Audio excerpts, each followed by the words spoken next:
Why on earth do I love Batman Arkham Origins?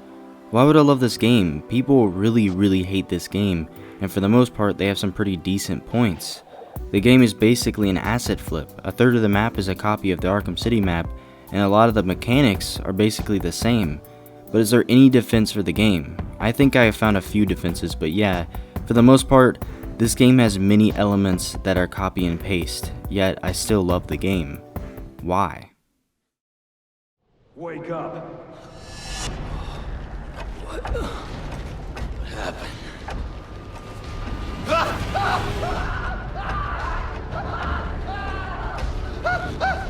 Time to talk. Where's Cobblepot? Okay, first let's discuss the main criticisms of this game. There are 4 main criticisms people have for this game, and to be honest, I understand. But I want to defend WB Montreal on parts of these arguments. The first argument is that everything is unoriginal and copy and paste. As I said before, yeah, there are a lot of copied things, but one thing I will say is that I doubt it was some huge cash grab for the developers.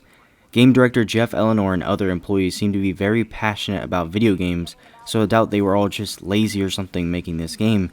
Something must have been in the way of their creativity. Obviously, the point of the game proposed to WB Montreal by WB was to make money, and the stupid loot boxes in the multiplayer shows this, but I don't think the developers should be blamed for that part because they had no say in that. Also, you can't expect WB Montreal to somehow create an innovative game in every way when 1, they only created 2 games and is a fairly new amateur studio, 2, it's not their property and they still have to keep it true to the next game, Arkham Knight, 3, they only had 2 years to develop the game, while an innovative game called Arkham Knight took 4 years. And 4, as a new studio and a promise given to Rocksteady and WB, you're not going to risk everything on redoing all aspects of the Arkham City engine. Now I do agree, as I said, there are many copy mechanics and assets that should not have been there, but those mistakes cannot simply pull the entire game down. And these mechanics were not broken in the first place, although I acknowledge that that is not a good excuse all the time.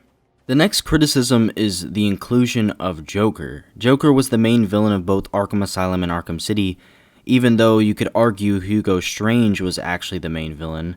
Since he is prominent, people were happy to see that Black Mask was looking to be the main villain of this one, and it would be a breath of fresh air. Unfortunately, people were disappointed when Black Mask ended up being Joker the whole time, and Roman Sionis was not Black Mask in the events of the game. I completely understand that it would have been a fresh and less contradictory of the trailers to make Black Mask Roman Sionis the actual main villain. The one thing that makes me look past this is that the story, despite that, is not just that, and introduces a lot of characters not seen and a better version of one of Rocksteady's characters, and to many people it is still enjoyable and has great pacing. The story can't immediately be dismissed by one aspect. While I admit it's big depending on who you are, it is not the whole story, and you have to include the story before this point, the locations, cutscenes, and many other characters. I will go further into detail about this point later. The next criticism is about the bugs. Obviously, Arkham Origins launched with many bugs. Many game-breaking bugs on certain systems. The reason I think this is a ridiculous argument is that the game has been fixed since then, and I barely experienced any bugs at all. The only glitch I can remember even encountering that actually limited my enjoyment of the game is this part of Cold Heart.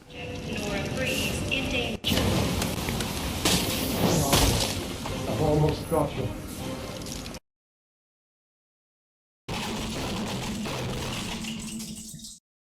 I definitely think the launch of the game should affect the final score down the line, but the reason I disagree with this is that this is an inexperienced studio who doesn't have a track record yet of buggy launches. You should never forget about Bethesda and Fallout 76 because they deserve to be judged for their bad launches even if they fix them, which they barely do, because they do it every game and is basically a mechanic of their games at this point.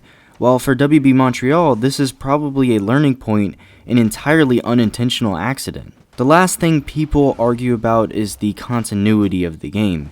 People say the continuity is a stretch. I guess it is. Here's all you have to do to fix this problem. Just don't believe it is 5 years before Asylum. I'm pretty sure one of the 2 developers later refuted that it was 5 years before. It is not mentioned how long before the events of Asylum it is in the game. Just decide for yourself. Overall, I think there is more to this game than these flaws. There obviously has to be in order for me to enjoy it so much and respect the developers still.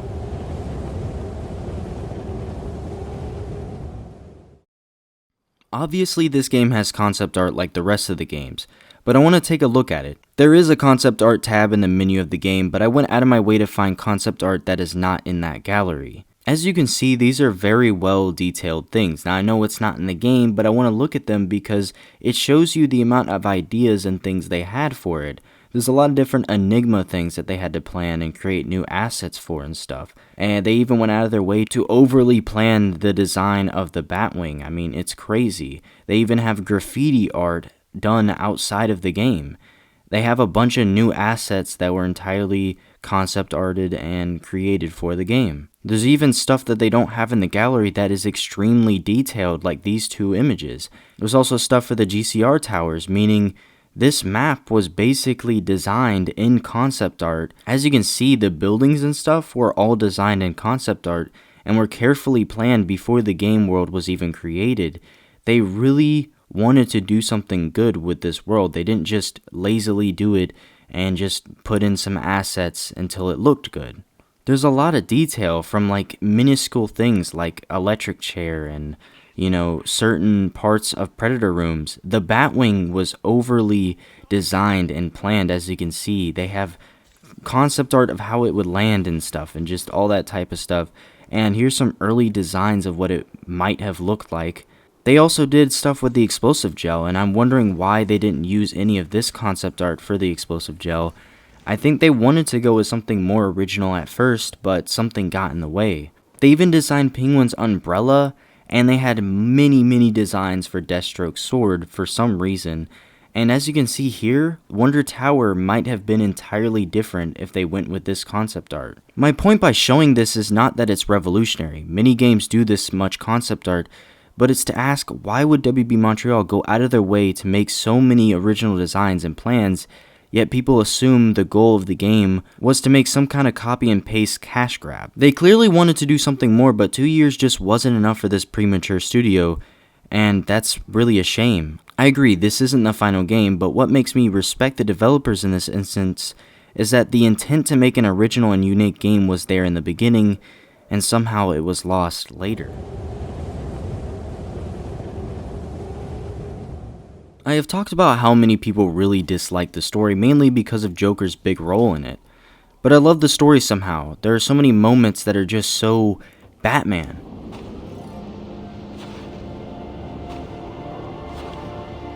The story is so action-packed and makes itself seem so incredibly important. For the most part, the locations for the story are original, and the small unoriginal part is the steel mill bit, which I can admit is one of the worst chapters in all of the Arkham games ever. You start out flying from the Batwing into Blackgate Prison that we have never seen before, and you end up fighting Killer Croc, which I admit was a very basic boss fight, but it was the first one. What are you expecting? The cutscenes are absolutely amazing. They are so planned out and beautiful when it comes to the lighting. It's like watching a Batman movie, but not in a bad way. I love the level design of the game. It feels like you're exploring well thought out dungeons just like the other two games before this. The locations are so cool and interesting. The final offer with its Greek theme and decaying state, it feels like a treat to explore its uniquely designed rooms and hallways. Lacey Towers itself is not super interesting, but this is the first time in the Arkham history where Batman actually acts like a true detective, trying to find clues and different methods to figure out this case. It's straight up out of a graphic novel. All the other games are like, enhanced tech, look at this, case solved, done, I just scanned it, boom, we're done. This game has so many elements to the case that connect to the story. Then we have the GCPD. We had yet to seen what an active and running GCPD looks like, and now we do. The corridors and design of the GCPD is great, and you're basically trying to sneak your way through without being caught. Yet you're learning so many corrupt and personal things about the cops of Gotham. Then you go to the sewers, which we had a small hint of in Arkham City, but the game brings the sewers to a next level with an intricate dungeon of black masked thugs and small side plot of bombs under the GCPD. Next is the Gotham Merchants Bank, which is pretty small but has one of the most important scenes in it. While you may not like the contents of the scene, you really have to admit how well directed, acted, and executed the scene is for what it is. I will talk later about the Joker.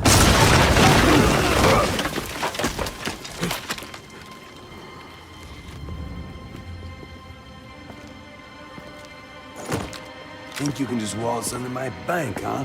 Roman, I'm here for the Joker. The Joker? Never heard of him. How about you, dog? Know the Joker? The who? And you, sir? Name Joker ring a bell? You son of a bitch! You think you can steal from me? I got away with it? You're a dead man. Dead! Can't you just play along? You're insane!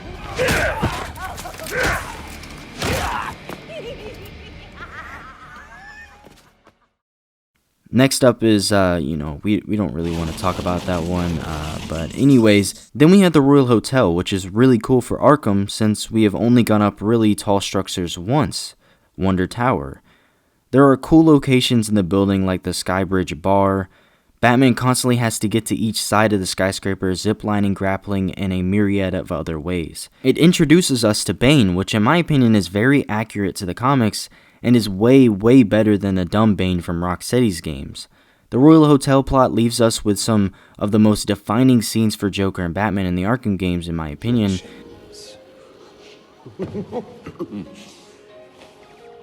We are really gonna have to turn this around. And by we, I mean you. Got that, Mr. Cusioner? Just who the hell are you? I'm the guy with the money. And the gun.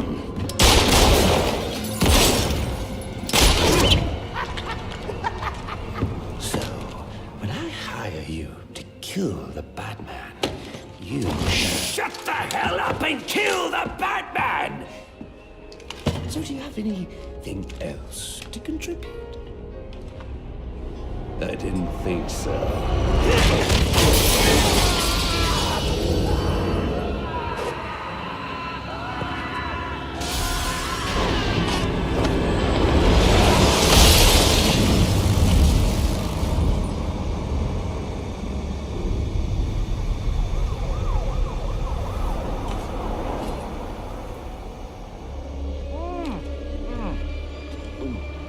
This fruitcake is fantastic! Anyone want a piece? All right, meeting's adjourned. Get out there and kill the bat.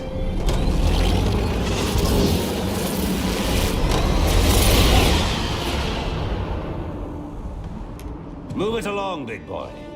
No, he's coming for you now. And when he gets here, I'm going to kill him.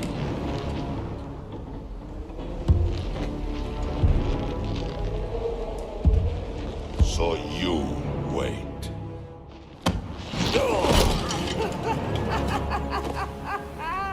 Well, this should be interesting. Whee!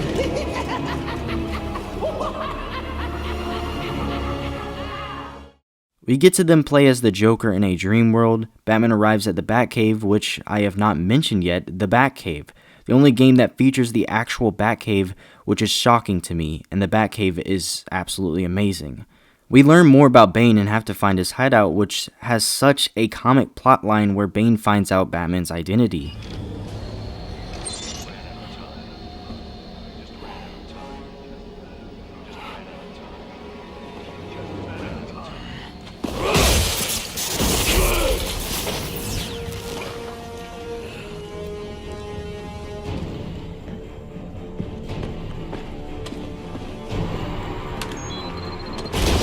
On the way out, we hear fireflies putting the Gotham Pioneers Bridge under siege. I don't have to explain why this part of the game is so great. The cutscenes, action in this section of the game is incredible and immersive. Also, it's Firefly, the joke character before this game. Now he's a legitimate, serious character, and he was done so well in this game.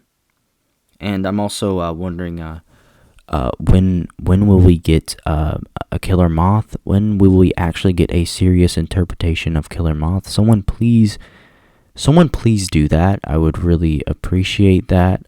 Thank you. After you defeat Firefly, you return to the Batcave where one of the most emotional scenes of the Arkhamverse happens, and Batman almost gives up, but Alfred pulls him up, and with their repaired relationship, Batman returns to the place where the story began to defeat Bane and finally the Joker in Blackgate Prison. Obviously, I am vaguely talking about what happens, but the pacing and amount of enjoyable locations and scenes makes the story great to me. There are tons of little moments I want to talk about. I like the small details of the game and those small moments that are plentiful.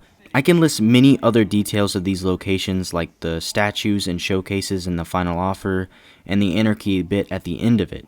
On a side note, the story introduces the side missions very well and make you intrigued from them and want to do them later. Anarchy comes on the TVs inside of the final offer, and then when you go outside, there's a giant banner with his head projected on it talking about the corruption of Gotham. But you can entirely ignore it if you want. After you get out of the sewers one time, 3 rabbit men invite you to Mad Hatter's tea party. After the Gotham Merchants Bank, you are greeted with a bunch of cops wanting to kill you outside, and in the background you can hear a baby crying. When you get to it, it turns out to be a recording, and Lady Shiva appears, starting her side mission. Other side missions are started in less interesting ways, but I will get to them later. Another detail is that in the final offer, there is a captured Falcone thug, and a separate plot behind the scenes is the tension between the Cobblepot and the Falcones. In the GCPD, there are many examples of these small events happening. The officers talking in the elevator, Officer Brandon discussing their corrupt plans to go for the bounty on Batman's head and work with Black Mask, Loose Lips being interrogated by an officer and then Batman, again. The Anarchy processors being beaten by the cops, the officer in the locker room talking about how he's being blackmailed by Enigma, Barbara and Jim arguing in his office, and a small breakout in the GCPD lockup. At the end of this mission, Batman is caught by Jim, and before either of them can get their point across about the right way to save the city, Brandon is there ready to shoot. It would take me a long time to mention all the details of every mission, but here are some other ones.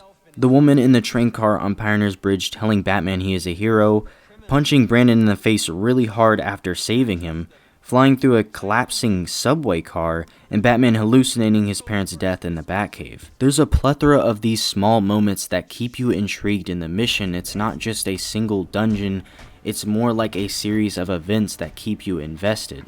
The side missions aren't super innovative and copied mechanics from Arkham City, but I enjoy these more than Arkham City, mostly because the villains of the game is great. They really went for more unknown characters, and a lot of the side missions have mini boss fights as well.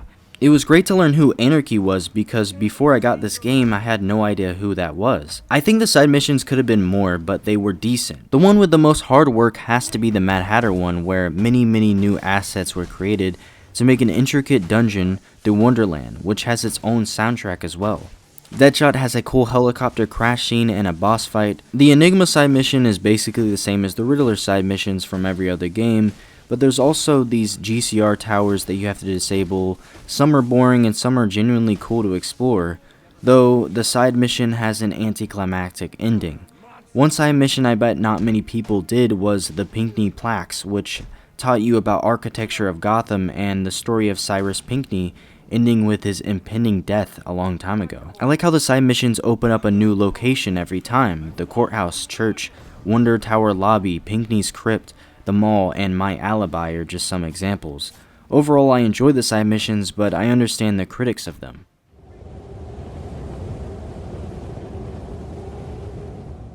Yeah, Joker gets his own segment because he is one of the main reasons I love this game. I get it, I don't think him being Black Mask is a very good story element, but after this point, it gets very deep. Batman saves Joker's life when Joker was ready to die, and it creates this huge psychological plot. Joker doesn't understand how Batman cannot kill or let such bad people like him die. He can't understand Batman.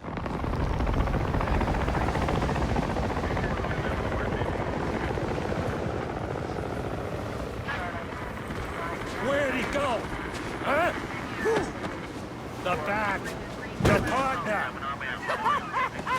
My partner? Who else would jump off a building to save your sorry ass? You know, officer. I was wondering the same thing myself. Joker basically gives us and lets us play through his origin story, and it's revealed that Joker sees Batman as a demon and yet sees himself in Batman. Joker tests this to its limit at the end of the game, where Batman has to choose to kill Bane or Joker, but Batman finds his way around this and Joker's not very happy about it. Oh, that's... it's so... What a night! Fresh off the kill, and back for more, eh? Bane's still alive. Now that's not funny. All this rage, all directed at me, and for what? You know, if you'd actually let me finish a sentence, you might learn something! You might learn that we're not so different. You might learn something about yourself! You need to learn to shut up. You know, it's sad, really. Makes me feel like you don't care to see the good side in me. Well, I guess learning is a lot to ask from you, meat for brains.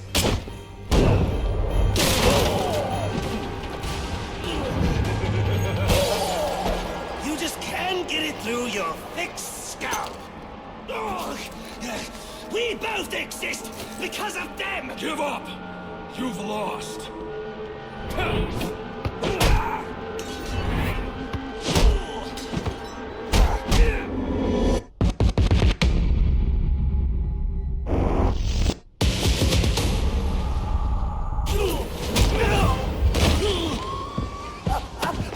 That's why you do it, isn't it? You like the way it feels. It's what you need!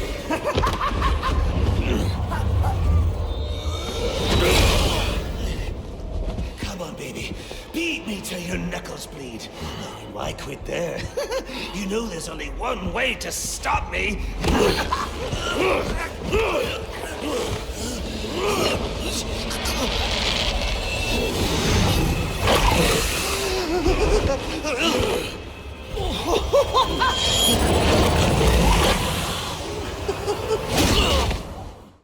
In this game, Batman and Joker's morals are questioned, and it's way more emotional than the last two, in my opinion. I think this game has mostly good boss fights. I was really bummed when Arkham Knight had no real boss fights. And then you go for the plunging attack. And here we go. Oh fuck. It wasn't me! Stop! Of course! Try to range that! Oh my god, no! I'm sorry, it wasn't me! It wasn't my idea! You gotta comply with the USB steering wheel! It's not my fault! It's not my fault! Gotta wait till he's just right under you. Here it is. This is the... What the fuck? No. Don't. Backstab, bitch! Get him out of here. I have no clasps left. Oh god, no. I just need to sneak past and get to the bond. Is he chasing me? I don't think he's chasing. I just need to find a bonfire. Are you fucking kidding me? Don't you shoot your shitty dragon breath all over my perfect T-bones. He burnt them to a crisp. Corner over here against him. He's at a disadvantage here. Because watch this. He tries to reach in and he can't quite get you. So you just wait, you keep waiting for him to reach in and you whack his hand every time because he's such a dumbass that he can't. Okay, I think I got the hang of it now. These guys all die in one hit. What the fuck is that? What the? There's not really much to say about the music. Don't get me wrong, some of Arkham City's free roam music was absolutely crazy. It made the world seem so big. It made the map seem like it reached the far ends of Gotham City. It made everything so triumphant. But Arkham Origins overall throughout the entire story has some very, very good music and more music. Whether you like the game or not, I think everybody can agree that the music is pretty good. It's hard to illustrate why I like the map so much. As I said before, a lot of the assets have been reused, but there are many new ones as well. Just gliding around and exploring the well-designed map is fun. I still find new little details just walking around the map. Just the really cool views you can find throughout the city make it great. It's also the first time you got to go on top of really high buildings. I love the neon lights and storefronts, small details throughout the city like that. Origins is barely credited for their new mechanics they introduced to the series, like the new detective mode that was also adopted by Arkham Knight. It makes Batman seem more like a detective, and to get this out of the way, no, it is not literally making holograms in the room around Batman. It's a visual representation of Batman's thought process for the players to see. This game also introduced mercenaries and brutes. Brutes were also added to Arkham Knight as well. It has a new game called I Am the Night mode where you only have one life. It's the only game where you can change suits in-game, only one with a Batcave. Some of the animations for Batman have been changed, mainly in combat. New gadgets like the remote grapple change up Predator in combat as well. Yes, I know the glue grenade is most obviously ripping off the freeze grenade, and I'm pretty disappointed by that. Also, I forgot about the shot gloves, which is the only time something like that shows up in the Arkham games. Alright, basically I'm going to show this part live, in-game, to show you what I mean by all these little details. So one of the first things that you notice is there's a crime in progress, and I wonder what these people are doing. They're trying to break into an ATM. This is at the beginning of the game before basically anything has happened. The only thing I've done is do the, break up the drug or the gun deal. And that's about it. There's a lot of detail in Jezebel Plaza, as you can see. But there's always, thugs around doing stuff. They're always having conversations. That guy's trying to break into that building. Here I found a Matrix Easter egg. You'll just find stuff like this all over the place. Just little details, little Easter eggs. And they're pretty cool to look at. I mean, if you just walk around, you'll find at least one thing every time you play that you've not seen before. If you go by the courthouse at the beginning of the game, there will be anarchy thugs outside. Now, when you first play the game, you don't know this, but anarchy is holed up inside of the courthouse. Over here, there are some guys who talk about Killer Croc.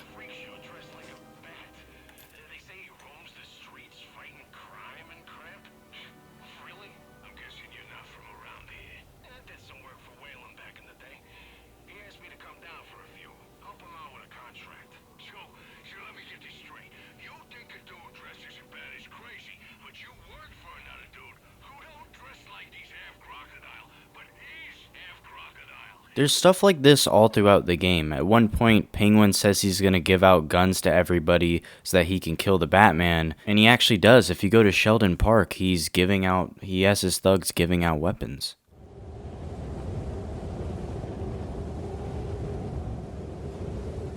I just have a personal connection with the game. I was really young when it came out, and it was amazing to me. This was probably the first game I ever got on launch day, and I played it all night and the next day. It was also the point where I got really invested in the Arkham community on YouTube, and I started my channel, building a Minecraft replica of Arkham Origins New Gotham. Not too long after the game launched, there was already Arkham Knight speculation, and the story continues from there. There was always something special about this game. Maybe it's the Christmas lights, maybe it's the theme of the game, maybe it's the cutscenes, maybe it's the action, maybe it's something like that. I honestly don't know. Maybe it's the music. In this game, more so than the others, I always went where the game really didn't want you to go. I explored where game designers didn't think many players would go, and I just explored. I looked around, I looked at every detail of the map, and maybe you've done this with many other games.